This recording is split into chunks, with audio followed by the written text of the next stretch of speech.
ejecutivo del Instituto Nacional de Recursos Hidráulicos, Olmedo Cava Romano, quien ha venido en otras oportunidades, pero como parte del gabinete de agua, y eso nos ha impedido profundizar en conocer los proyectos, los alcances del Instituto Nacional de Recursos Hidráulicos, sino tener pinceladas muy generales.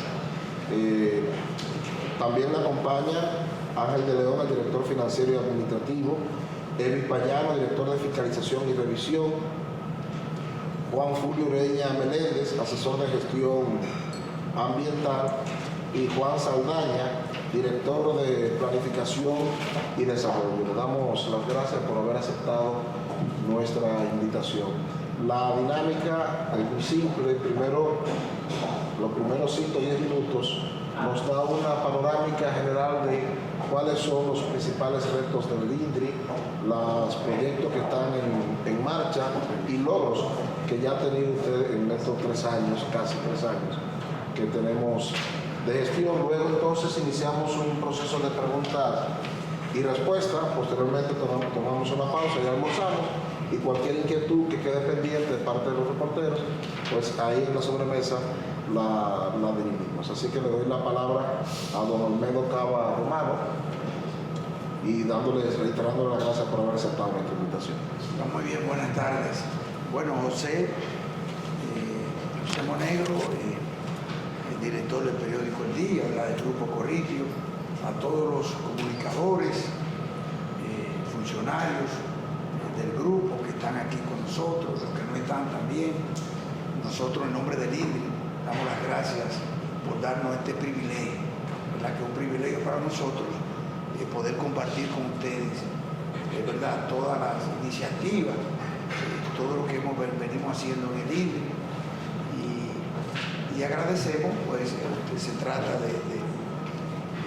de un grupo, creo que un grupo de comunicaciones de diferentes empresas que forman el Grupo Corripio de comunicaciones de gran prestigio, ¿verdad?, en el país. Es un privilegio para nosotros. Reiteramos y agradecemos la invitación y estamos a sus órdenes aquí. Bueno, me gustaría que iniciáramos, que me dé una panorámica de, en estos 3 años ya casi que tiene usted al frente del INDRI, cuáles son los principales retos que tiene la institución y cómo han abordado ustedes varias situaciones que le ha tocado enfrentar, de sequía, de expansión, de mantenimiento. Denme una panorámica primero de... Bueno, mira, nosotros, sin ánimo, ¿verdad?, de nosotros hacer referencia a gestiones pasadas, pero tenemos que hablar de la realidad que encontramos. Ustedes saben que los principales sistemas de riego del país realmente estaban en situaciones muy difíciles, y nosotros incluso hemos dicho que es casi normal, o es normal, de que, digo normal, diríamos, no debería ser normal, pero sí cuando ya un gobierno, como el caso anterior, de mucho tiempo en ejercicio, en la transición, se presentan descuidos en lo que son los mantenimientos y darle seguimiento. Hay un tema como el sistema de riego del país, y es que la mayoría de los canales, los principales, secundarios, terciarios y los canales interparcelarios que comunican, ¿verdad?, las áreas productivas, la mayoría son en tierra. Entonces eso significa que todos sabemos lo que significa el agua en la tierra, igual que para producir se requiere agua, para las malezas el agua es también un ingrediente que lo pone en su máximo nivel. Entonces los sistemas de riego, usted lo puede limpiar hoy, un canal, pero ya a los 2 meses hay que volver a limpiarlo, y eso conlleva grandes recursos. Y bueno, pues nosotros, en lo que son los sistemas de riego, inmediatamente debemos decir que el presidente de la República, Luis Abinader, nos dio un apoyo, un aporte para nosotros hacer lo que es el mantenimiento general de todo el sistema de riego del país. Se prepararon las licitaciones del lugar por las diferentes provincias del país, las diferentes regiones, y se trabajó en esa parte. Y luego, bueno, pues hemos venido manteniendo los sistemas, un gran compromiso, un gran reto, pues hay sistemas, como yo le manifesté, de que requieren constantemente, y por eso ustedes ven que siempre va a haber canales por intervenir y por mejorar, siempre lo va a haber, en mayor o menor magnitud, en todos los niveles, canales primarios, secundarios y terciarios. Algunos canales primarios están revestidos de hormigón, algunos de mampostería, encaje y demás, de diferentes formas. Por ejemplo, el canal Marco Alcabral, ese es un canal, casi el canal principal de 60 kilómetros. Nosotros lo hicimos como operativo de limpieza y lo hemos venido manteniendo. Ahora mismo está en un proceso también de intervención de mantenimiento. Y así los diferentes sistemas de riego del país, proyectos, los canales principales del proyecto Aglipo 1, Aglipo 2, lo que corresponde al canal Camus, lo que corresponde a la presa de Rincón, más derecha, más izquierda. Recientemente hicimos un operativo con la sequía de limpieza en ese canal, ya lo habíamos hecho, pero ahora se hizo. Y voy inmediatamente a una pregunta que yo sé que ustedes lo más seguro tengan con respecto a la sequía, como tú manifestaste. Bueno, una de las formas de nosotros mitigar la sequía y para nosotros pues, optimizar el recurso agua en la producción agrícola fue precisamente hacer un operativo de limpieza de casi todos los canales del país, porque a la medida que los canales están en mejores condiciones, en óptimas condiciones, permite que la conducción del agua sea más fácil, llegue a lo que son lo que nosotros denominamos la cola del canal, la parte final de conducción de la longitud del canal. Entonces, eso fue una de las medidas que tomamos con la sequía. Un operativo de limpieza de los principales sistemas de riego del país, de canales de riego del país, en todos los niveles, con respecto a las medidas que tomamos con la sequía. Perdón, la semana pasada estuvo por aquí Osmar Benítez de la YAP y habló de la necesidad de construir más presas que ayuden a esa situación con relación a ese planteamiento. Sí, bueno, con respecto a ese planteamiento, nosotros debemos reconocer que el presidente, ya en el mes de septiembre, apenas con un mes y días de estar en el gobierno, conformó oficialmente por un decreto lo que es el Gabinete del Agua.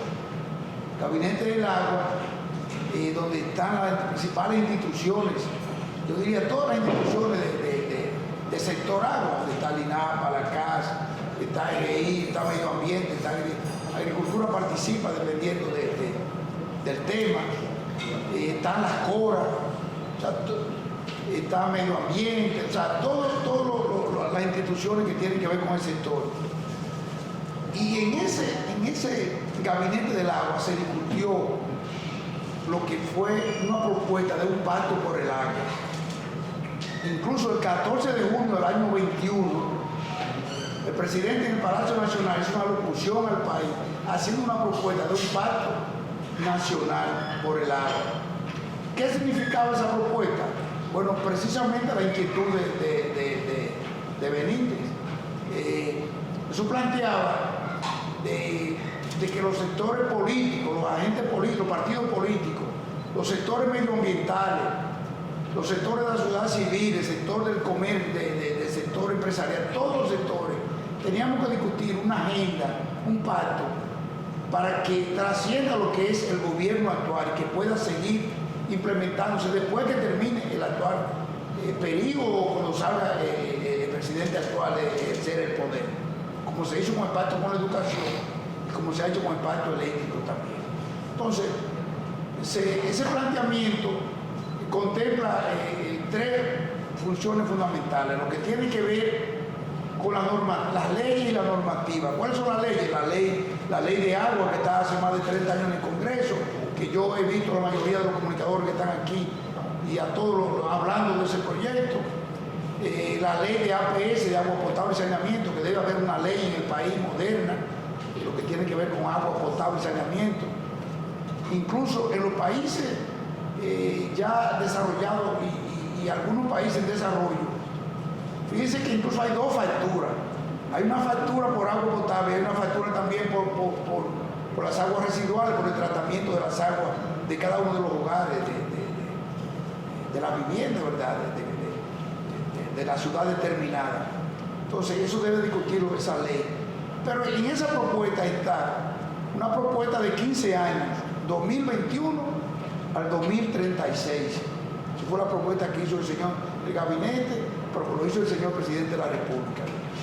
Y ahí se plantea la construcción de obras de infraestructura.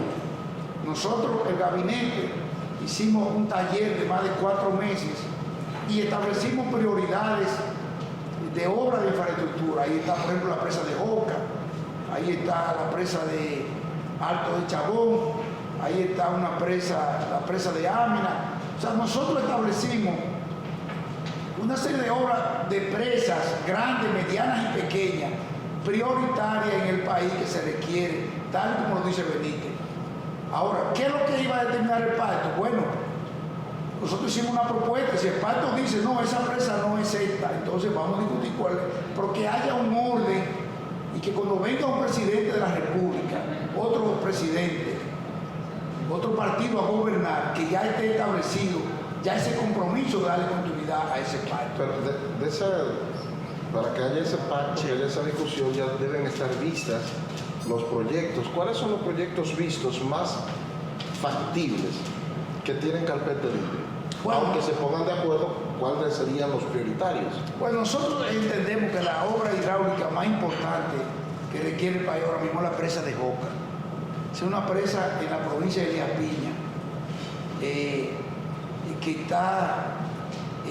que serviría para incorporar más de 150.000 tareas a la producción agrícola y al mismo tiempo podría generar beneficios por generación hidroeléctrica.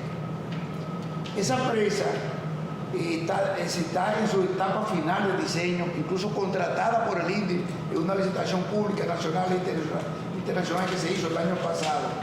Y nosotros esperamos en este año tener ya los resultados de los estudios y diseños para entonces luego ya contratar, luego del apoyo del gobierno central y las instituciones financieras, el Ministerio de Hacienda, el Ministerio de Economía,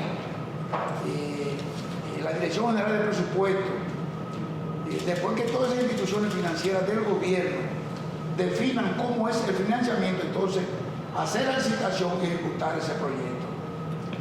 ¿De cuánto sería el presupuesto? Ese presupuesto no está terminado, pero nosotros entendemos que debe estar por encima de los 350 millones de dólares aproximadamente. Perdón, Joca. No, Joca. Joca, en Elías Piña. En Elías Piña. Y eso beneficia,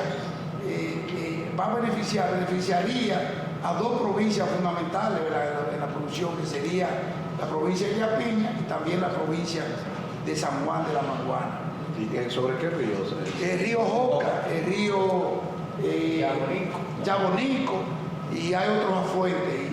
Y todos los estudios hidráulicos indican que es un proyecto factible y además estamos hablando de zonas que tienen terreno, tierra altamente alta para la producción agrícola, que solamente falta el agua. Y sería por riego presurizado.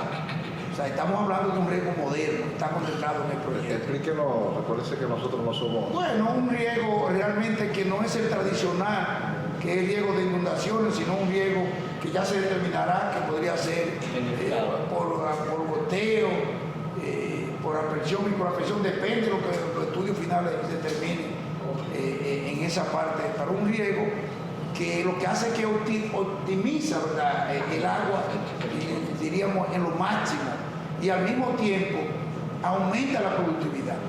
Y eso está completamente comprobado porque aquí tenemos alrededor de un 15% de la producción agrícola del país, bueno, de 15 a un 20 está ya con riego presurizado en el país, principalmente los productores medianos y los productores altos, los que tienen mayor cantidad de terreno, ya tienen riego presurizado, principalmente la producción de banano, lo podemos ver en Valverde, una parte de azo, también en otros cultivos de vegetales y en otros rubros de producción agrícola. Yo digo que un proyecto, un plan a 15 años, ¿verdad que sí? Bueno, el plan es 15.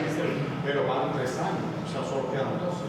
Bueno, ¿Se ha dado algún paso? Bueno, el primer paso que dimos en ese caso fue precisamente ya contratar el diseño de la presa de Oca, que ya este año en ese aspecto.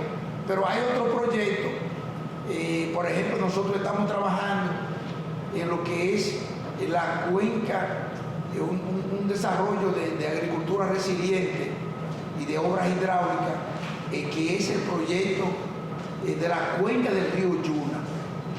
Desde la desembocadura, desde su origen en Monseñor Noel, la cordillera central, nacimiento del río Yuna, claro, la cuenca del Yuna, hasta la desembocadura ya en la bahía de Samaná.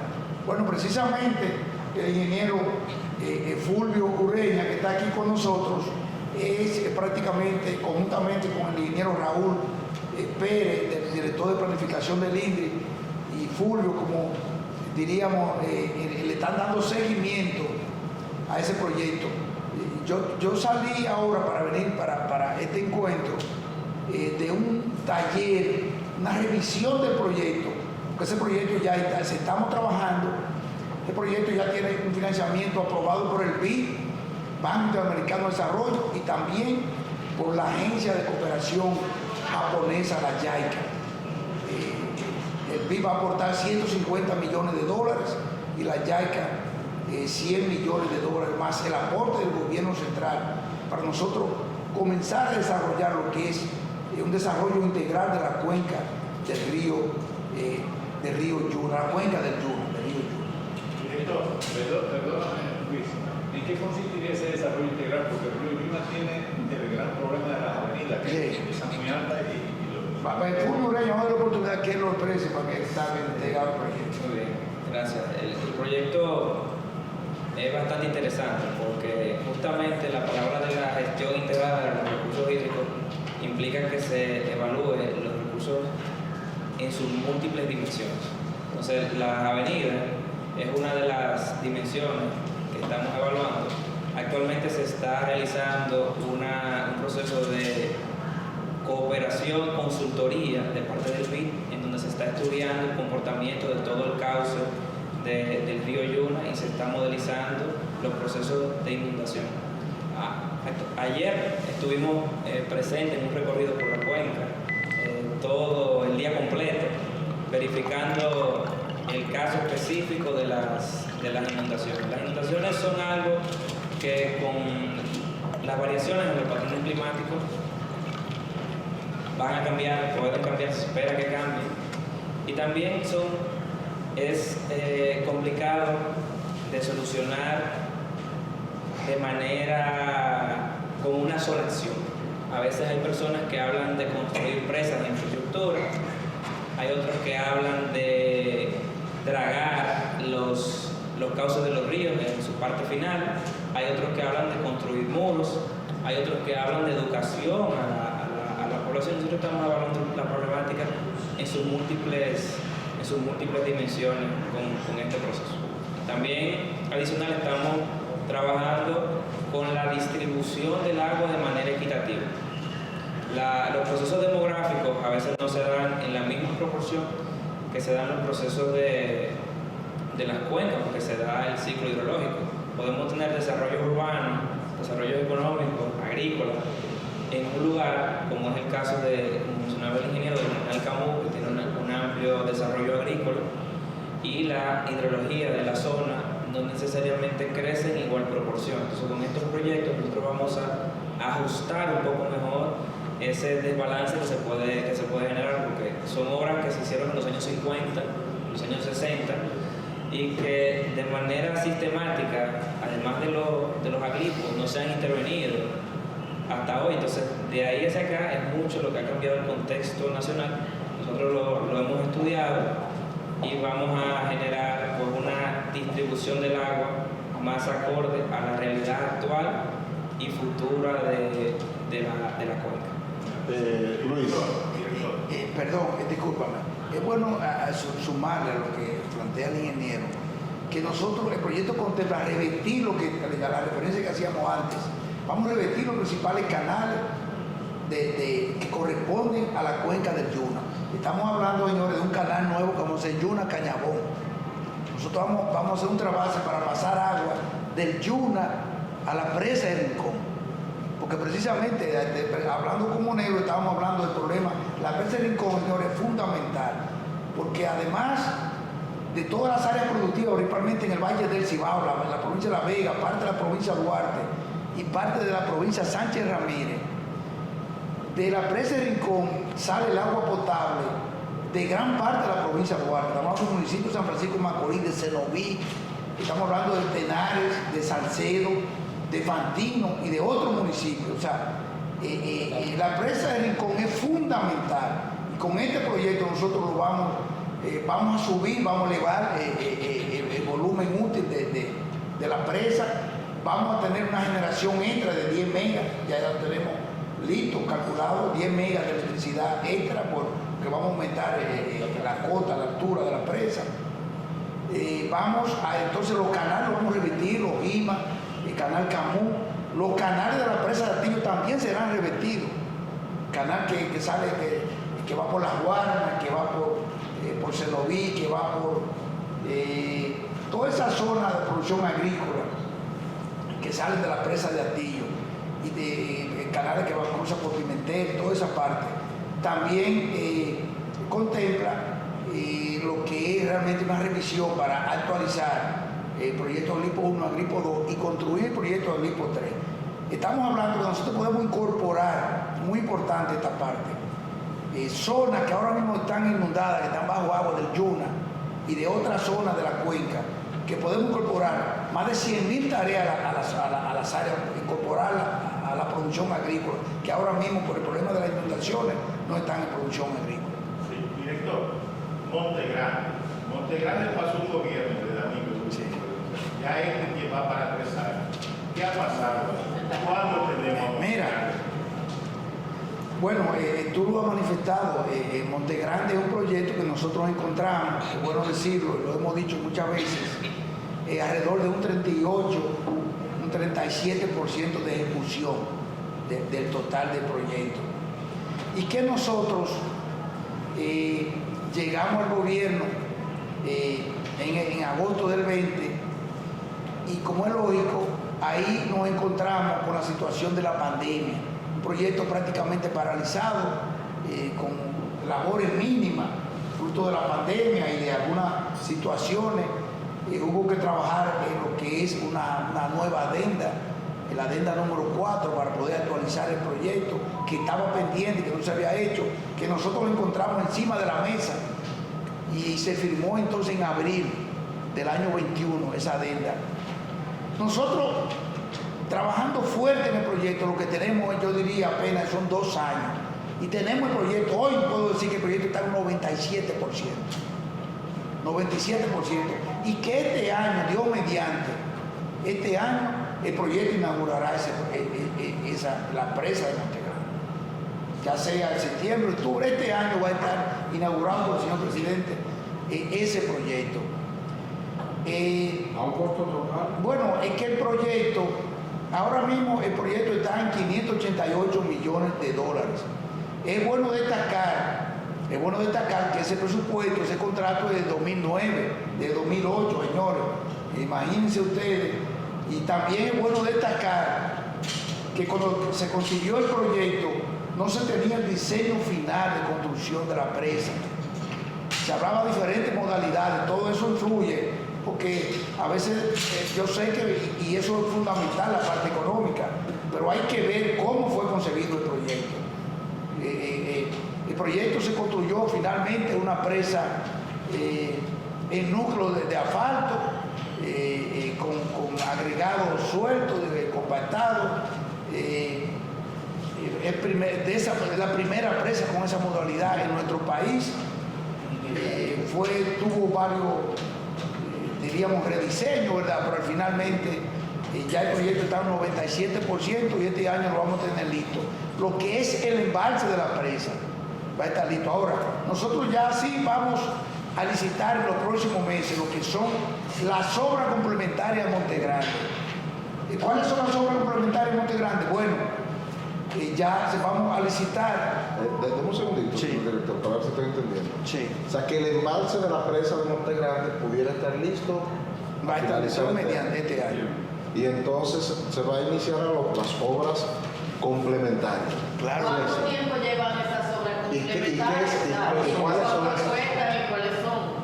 Bueno, es que las obras complementarias, se hablaba de proyectos en sentido general, son las mismas que estaban concebidas, pero que realmente se fueron quedando, que no se les dio continuidad, o mejor dicho, no se iniciaron, porque lo primero, le vamos a hacer ahora referencia, porque son parte fundamental del proyecto, los canales de riego, más en derecha, más en izquierda, todos sus ramales de distribución, canal principal, canales secundarios, canales terciarios, o sea, distribuir el agua en la zona productiva, todos los canales de riego, esos son parte del proyecto de Monte Grande.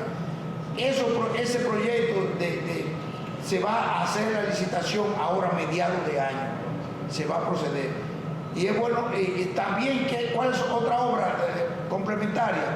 La generadora hidroeléctrica, la generación hidroeléctrica. También es parte de las obras que van integradas al proyecto.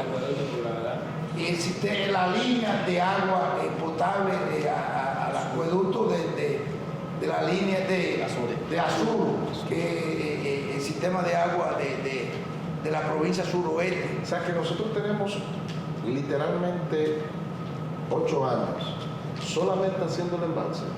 Bueno, Porque yo recuerdo cuando se cerró el embalse de Higüey Aguacate, yo estuve en Higüey, cuando lo cerraron, cuando empezaron a echar a llenar. allí, cuando se empezó el llenado, ya gran parte de las obras complementarias también estaban hechas, y cuestión de poco tiempo ya estaba siendo útil.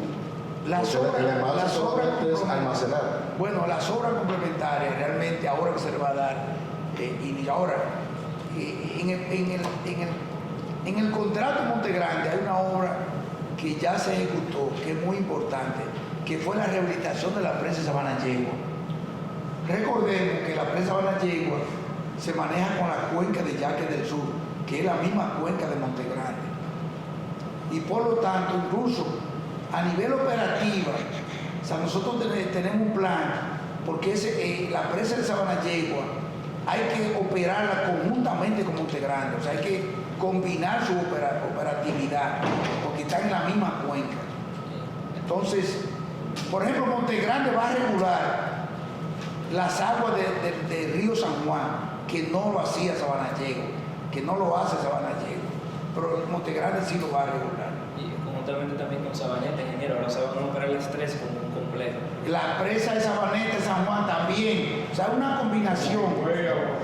No, es algo parecido, pero A una escala mayor. a una escala mayor, porque Higüey y Aguacate están prácticamente en una secuencia y estas están un poco ya distanciadas, pero realmente el manejo es bien, debe ser operativo, debe ser combinado con las tres presas.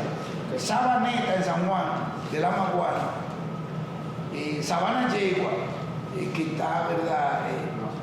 Bueno, está en Asua, siempre hay una cuestión ahí entre San Juan. Sí, pero está en la frontera, ahí entre las dos. Lo que pasa es que realmente Sabana Yegua, quien le da los beneficios es precisamente a Asua. Y también la presa de Monte Grande, que ya nosotros ya estamos terminando este año. Otra de las obras de complementario Monte Grande, lo que es la mitigación, o sea, lo que es la zona de riego, de riesgo De desastre. de desastre. Que es el propósito principal, ingeniero. Que es uno de los propósitos principales, controlar las inundaciones y también tener una evacuación de manera que cualquier excedencia que se presente no represente ningún peligro ni para la producción agrícola, pero mucho menos para lo que son los habitantes, ¿verdad? Que es lo fundamental. Director, mire, junto con Monero, posiblemente, yo vi construir muchas presas. Yo posiblemente he visto más porque le llevo como 2 años. Sí. Óigame una cosa. Higüey, Aguacate y hasta Valdesia, están en el calor. Sí. Eso era freír y comer. Ahora bien, lo he oído hablando y yo parto de que hay como 6 o 7 procesos